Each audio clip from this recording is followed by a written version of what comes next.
Hello दोस्तों, विदेश समाचार में आपका बहुत बहुत स्वागत है। आज हो चुके 13 फरवरी दिन शनिवार। तो आइए जानते हैं चीन, पाकिस्तान और अमेरिका और भी कई बड़े देशों की कुछ बड़ी और मुख्य खबरें। दोस्तों, मेरे इस यूट्यूब चैनल पे आपको विदेश से जुड़ी हर बड़ी और महत्वपूर्ण खबर मिलेंगी जो कि किसी और यूट्यूब चैनल पर नहीं मिलेगी। तो आइए शुरुआत करते हैं हम सबसे पहले पाकिस्तान की। अगर पहली बड़ी खबर की बात करें तो पाकिस्तान ने की बाबर मिसाइल की टेस्टिंग। जाने कितना खतरनाक है यह हथियार। पाकिस्तान ने गुरुवार को 450 किलोमीटर तक लक्ष्य को भेजने में सक्षम सतह से सतह पर मार करने वाली एक मिसाइल का सफल परीक्षण किया है। पाकिस्तान इन दिनों तेजी से मिसाइलों की टेस्टिंग कर रहा है और यह पिछले 3 सप्ताह में किसी मिसाइल का तीसरा परीक्षण था। पाकिस्तान की सेना ने एक बयान में कहा है कि बाबर मिसाइल पूरी सटीकता के साथ जमीन और समुद्र में लक्ष्य को भेजने में सक्षम है। वहीं अगली बड़ी खबर की बात करें तो पाकिस्तान में फौज पर हमला। वजीरिस्तान में तालिबान ने आर्मी पोस्ट पर फायरिंग की, 4 सैनिकों की मौत और कई घायल। पाकिस्तान में फौजी भी महफूज नहीं है। गुरुवार रात यहां आतंकी संगठन तालिबान ने एक चेक पोस्ट पर हमला कर दिया। इसमें 4 सैनिक मारे गए और कई घायल हो गए। इंटर सर्विसेज पब्लिक रिलेशन यानी कि ISPR ने इसकी पुष्टि की है। ISPR पाकिस्तानी सेना का मीडिया विंग और इसके जरिए ही फौज से जुड़ी जानकारी मीडिया और लोगों तक पहुंचती है। वहीं अगली बड़ी खबर की बात करें तो कश्मीर पर अमेरिका के बयान से पाकिस्तान को लगी मिर्ची, फिर अलापा पुराना राग। भारत को लेकर अमेरिका ने वही सच बोला जिसे दुनिया भी जानती है, मगर आतंक का आका पाकिस्तान है कि मानने को तैयार ही नहीं है। अमेरिका के जो बाइडेन प्रशासन ने अपने एक ट्वीट में कश्मीर को भारत का बताया। यह सुनते ही पाकिस्तान ऐसा भड़का कि वह दुनिया से मदद की गुहार लगाने लगा। पाकिस्तान के विदेश मंत्री शाह महमूद कुरैशी ने गुरुवार को कहा कि बाइडेन प्रशासन को कश्मीर में जमीनी हकीकत को अनदेखा नहीं करना चाहिए। साथ ही उन्होंने देर होने से पहले दुनिया को कश्मीर में शांति समझौते के लिए मदद की गुहार लगाई। वहीं अगली बड़ी खबर की बात करें तो आतंकी संगठनों के हमले से परेशान ईरान की पाकिस्तान को फटकार, कार्रवाई की चेतावनी। जाने क्या कहा। ईरान ने आतंकवादियों और आतंकी संगठनों के शरण देने के लिए पाकिस्तान को फटकार लगाई है। इस्लामाबाद द्वारा घोषित आतंकी संगठन जैश उल अदल द्वारा ईरानी सैनिकों के अपहरण के दावे के बाद तेहरान ने यह बात कही है। इस बीच सीमा पर आतंकी हमले झेल रहे ईरान ने भारत से मदद मांगी है। बता दें कि दोनों देशों के बीच लगभग 1000 किलोमीटर लंबी सीमा है और हाल के वर्षों में जैश अल अदल और अन्य आतंकी संगठनों ने सीमा पर कई हमलों को अंजाम दिया है। वहीं अगली बड़ी खबर की बात करें तो आर्मेनिया ने उठाई पाकिस्तान को FTF की काली सूची में डाले जाने की मांग। जाने क्या कहा। पाकिस्तान आतंकवादियों को पनाह देने वाला देश है। इसकी पुष्टि पत्रकार डैनियल पल के हत्यारे अलकायदा आतंकी उमर सईद शेख को पाकिस्तान के सुप्रीम कोर्ट द्वारा बरी किए जाने से होती है। अफगानिस्तान टाइम्स में गफूर अहमद द्वारा लिखे गए लेख में फैसले को न्याय का क्रूर मजाक बताया गया है। साथ ही कहा गया है कि इससे यह संकेत मिलता है कि पाक सेना आतंकियों को सुरक्षा के लिए हमेशा उनके साथ खड़ी है। दोस्तों, ये थी पाकिस्तान से कुछ बड़ी और महत्वपूर्ण खबरें। तो आइए बात करते हैं अब चीन की कुछ बड़ी और महत्वपूर्ण खबरों के बारे में। अगर पहली बड़ी खबर की बात करें तो चीन में BBC बैन, कोरोना वायरस और उइगर महिलाओं से रेप के मामलों का खुलासा किया था। चीन की सरकार को सच्चाई से परहेज है। इसका एक और उदाहरण गुरुवार रात सामने आया है। शी जिनपिंग सरकार ने BBC वर्ल्ड न्यूज को बैन कर दिया। हालिया 2 महीनों में BBC ने चीन से जुड़े 2 अहम खुलासे किए थे। उसने अपनी एक रिपोर्ट में बताया था कि कोरोना वायरस के मामले पर चीन कैसे दुनिया से सच्चाई छिपा रहा है। इसके बाद पिछले हफ्ते BBC ने एक रिपोर्ट में बताया था कि चीन में उइगर मुस्लिमों के डिटेंशन कैंपस में महिलाओं से गैंगरेप किए जाते हैं।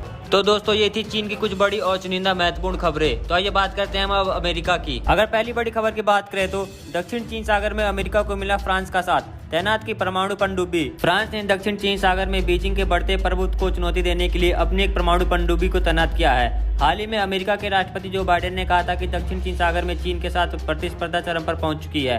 बाइडेन ने इसके साथ यूरोप और एशिया के समान विचारधारा वाले सहयोगी देशों का आह्वान किया था। फ्रांस के इस कदम को बाइडेन के एक आह्वान से जोड़कर देखा जा रहा है। फ्रांस के इस कदम से दक्षिण चीन सागर में संघर्ष की आशंका तेज हो गई है।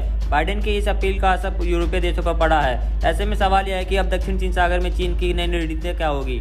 वहीं अगली बड़ी खबर की बात करें तो बाइडेन का ट्रंप पर आरोप, बोले कोविड वैक्सीन के प्रति नहीं निभाई अपनी जिम्मेदारी। अमेरिकी राष्ट्रपति जो बाइडेन ने कोरोना टीकाकरण कार्यक्रम को लेकर अपने पूर्ववर्ती डोनाल्ड ट्रंप को घेरा है। उन्होंने कहा कि ट्रंप ने टीकाकरण पर अपनी जिम्मेदारी नहीं निभाई है। बाइडेन ने नेशनल इंस्टीट्यूट ऑफ हेल्थ यानी कि NIH के कार्यक्रम में गुरुवार को कहा कि ट्रंप ने अपने कार्यकाल के अंतिम 2 महीने 3 नवंबर के चुनाव नतीजों को पलटने के प्रयास में लगा दिए। उन्होंने टीकाकरण के लिए पर्याप्त मात्रा में वैक्सीन की खुराक का ऑर्डर नहीं दिया। वहीं अमेरिका की अगली और बहुत ही बड़ी खबर की बात करें तो अमेरिका में भीषण सड़क हादसा, हाईवे पर आपस में भिड़ी 130 गाड़ियां, 6 की मौत। अमेरिका में एक भीषण सड़क दुर्घटना हो गई। यहाँ एक हाईवे पर एक साथ 130 गाड़ियां आपस में भिड़ गईं। इस हादसे में 6 लोगों की मौत हो गई है। अमेरिका के बर्फीले टेक्सास अंतर्राज्यीय हाईवे पर 130 से अधिक गाड़ियों के आपस में टकराने से एक विशाल दुर्घटना में 6 लोगों की मौत हो गई है और दर्जनों लोग घायल हो गए हैं। वहीं अगली बड़ी खबर की बात करें तो बाइडेन बोले, मैंने लगातार 2 घंटे जिनपिंग से की बातचीत, चीन हमारा हक छीनना चाहता है। अमेरिकी राष्ट्रपति पद की शपथ लेने के 22 दिन बाद गुरुवार को जो बाइडेन ने चीन के राष्ट्रपति शी जिनपिंग से फोन पर बातचीत की। बाइडेन के मुताबिक दोनों नेताओं के बीच लगातार 2 घंटे बातचीत हुई। इस दौरान कई मुद्दों पर बातचीत हुई। बाइडेन ने गुरुवार को कहा कि हम चीन की पॉलिसी पर नहीं चल सकते, वो हमारा लंच खाना चाहते हैं। अमेरिकी राष्ट्रपति के इस बयान का मतलब है कि चीन अब अमेरिका का हक छीनना चाहता है। तो दोस्तों, ये थी पाकिस्तान, चीन और अमेरिका की कुछ बड़ी और चुनिंदा खबरें। तो आइए जानते हैं कुछ और बड़े देशों की महत्वपूर्ण खबरों के बारे में। अगर बात करें पहली बड़ी खबर की, तो ईरानी वैज्ञानिक की हत्या पर खुलासा। इजराइल के जासूसों ने 8 महीने में तैयार की 1 टन की मशीन गन, टुकड़ों में तेहरान पहुंचाई गई। ईरान की राजधानी तेहरान, तारीख और वक्त 27 नवंबर 2020 शाम करीब 6 बजे। हाई सिक्योरिटी जोन से 5 ब्लैक गाड़ियां गुजरती है। अचानक एक गाड़ी पर हैवी फायरिंग होती है। कुछ ही पल में एक कार में बैठा बुजुर्ग एक तरफ लुढ़क जाता है। काफिले की गाड़ियां रुकती हैं। इसी वक्त कुछ दूरी पर मौजूद एक पिकअप वैन में धमाका होता है। धूल और धुआं जब छटता है तब पता लगता है कि ईरान के सबसे बड़े न्यूक्लियर साइंटिस्ट मोहसिन फखरीजादे मारे जा चुके हैं। वहीं अगली बड़ी खबर की बात करें तो पूरी दुनिया को अपनी चपेट में ले लेगा ब्रिटेन में मिला कोरोना वायरस का नया वेरिएंट। आइए जानते हैं इसके बारे में। कोरोना वायरस की शुरुआत से अब तक इसके करीब 4000 म्यूटेशन सामने आ चुके हैं, लेकिन अब जिसकी चर्चा हो रही है वो इन सभी से कहीं ज्यादा खतरनाक बताया जा रहा है। ब्रिटेन में इसका एक नया वेरिएंट सामने आया है, जिसको लेकर वैज्ञानिक चिंतित है। ब्रिटेन की जेनेटिक सर्विलांस प्रोग्राम की एक प्रमुख शेरॉन पीकॉक ने कहा है कि ये पहले के मिले वेरिएंट से कहीं अधिक खतरनाक है और ब्रिटेन में पहली बार सामने आने वाले इस वेरिएंट की चपेट में पूरी दुनिया आ सकती है। उन्होंने यह भी कहा है कि इसके चलने वाली लड़ाई करीब 1 दशक तक लंबी चल सकती है। वैज्ञानिक पीकॉक के मुताबिक इस नए वेरिएंट का नाम केंट है।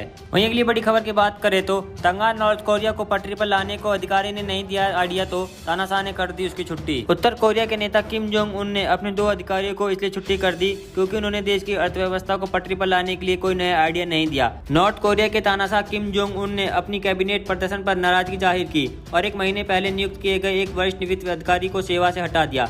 किम ने आरोप लगाया कि संकट के दौर से गुजर रही देश की अर्थव्यवस्था को पटरी पर लाने के लिए इन अधिकारियों ने कोई नया विचार पेश नहीं किया है। वहीं अगली और आखिरी खबर की बात करें तो तपलट का समर्थन करने पर म्यांमार में चीन के खिलाफ हो रहे प्रदर्शन, ड्रैगन को बताया असली अपराधी। म्यांमार के नागरिकों ने शुक्रवार को सीनियर तानाशाह जनरल मिन आंग हालिंग का समर्थन करने के लिए चीन का विरोध किया है। प्रदर्शनकारियों ने कहा कि चीन असली अपराधी है, वह शांति प्रिय देश के जीवन में अशांति पैदा कर रहा है। एक प्रदर्शनकारी ने कहा कि उन्होंने सेना को लोकतंत्र को दांव पर लगाने के लिए मजबूर किया है। तो दोस्तों, ये थी विदेश से जुड़ी कुछ बड़ी और महत्वपूर्ण खबरें। अगर वीडियो अच्छी लगे तो इस चैनल को सब्सक्राइब करें, वीडियो को लाइक करें और अपने दोस्तों के साथ शेयर करें। धन्यवाद।